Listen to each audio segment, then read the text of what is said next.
उपवास पण घडवायचा आहे आणि तुम्हाला फॅट लॉस पण करायचा आहे. जे लोक उपवासाच्या दिवशी एकदम अनहेल्दी गोष्टी खातात आणि ते वजन त्यांचं वाढवून ठेवतात, तुमचा गोल हा फॅट लॉस असेल तर मी सांगतोय ते पदार्थ तुम्हाला उपवासाच्या दिवशी खायचे आहेत. त्याने तुमचा वेट लॉस पण होणार आहे किंवा वजन एकदम अजिबात वाढणार पण नाही, ते मेंटेन राहणार आहे. ज्यावेळेस तुम्हाला उपवास असेल त्यावेळेस माझी रील काढायची आहे आणि मी सांगतोय ते पदार्थ तुम्ही उपवासाच्या दिवशी खायचे, त्याने तुमचा फॅट लॉस होणार आहे. तुम्ही मिल्क पिऊ शकता, त्याच्यानंतर दही खाऊ शकता, तुम्ही खिचडी पण खाऊ शकता. पण खिचडी कशी कमी तेलात बनवायची आहे, त्याच्यात कमी शेंगदाण्याचा कूट टाकायचा आहे आणि खिचडी फक्त दुपारीच खायची आहे. खिचडीसोबत थोडंसं तुम्हाला दूध किंवा दही खाऊ शकता. आता दुसरे अजून पदार्थ काय आहे तर आपण फ्रूट्स खाऊ शकतो. फ्रूट्ससुद्धा तुम्ही बिनधास्त खा, फॅट लॉस करण्यासाठी तुम्हाला ते मदत करणार आहे. त्याच्यानंतर तुम्ही भगरीचा भातसुद्धा खाऊ शकतात.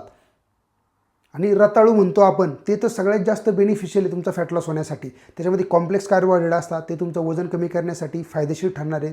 आता हे सगळे जे पदार्थ मी तुम्हाला सांगितलेले उपवासाच्या दिवशी खायचे, हेच पदार्थ तुम्हाला खायचे. याच्या पलीकडे तुम्ही एक्स्ट्रा काहीच खाऊ नका. खिचडी फक्त दुपारी खायची आणि संध्याकाळी तुम्ही फक्त दूध पण पिऊ शकता. 5 वाजता तुम्ही फ्रूट्स पण खाऊ शकता. मी सांगितलेले हेच पदार्थ तुम्ही उपवासाच्या दिवशी खा, तर तुमचा फॅट लॉस एकदम चांगला होणार आहे. नाहीतर उपवासाच्या दिवशी तुम्ही तळीव मळीव भरपूर खाता आणि ते वजन एकदम वाढवून ठेवतात. उपवासासारखाच करा. उपवासाच्या दिवशी तुम्हाला आवडतात म्हणून एकदम तळीव मळीव गोष्टी खाऊ नका. शरीराला एक दिवस आराम द्या. थोडंसं हलकं अन्न खा, मी सांगितलं ते, त्याने तुमचा एकदम फॅट लॉस चांगला होणार आहे. आणि पुढं पण भविष्यामध्ये तुमचं वजन मेंटेन ठेवण्यासाठी ह्याच सवयी तुम्हाला कामी येणार आहेत.